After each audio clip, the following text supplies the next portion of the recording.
بچه چطور؟ خیلی خوش اومدید.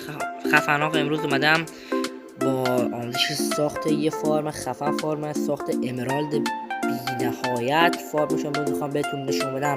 پس بچه خیلی ممنون شم که حتما ویدیو لایک کنید، کامنت بذارید و حتما چنل منو دنبال کنید. برو بریم سراغ این ویدیو خفن. لیتس گو. خب برو بریم. اول به این بلاکا نیاز دارید. یه اینجور موادی رو درست میکنید با این بلاکا، با فرقی نداره چه بلاکی باشه. بعدش رو سرش اینجوری میپوشونید. خب بعدش اینجا میری پایین 3 تا بلاک، 1 2 و 3 تا استیک بیستون اینجا میذارید و روس اینجا اینو میذارید. کنارش یه سیگنال ردستون اینجوری درست میکنید.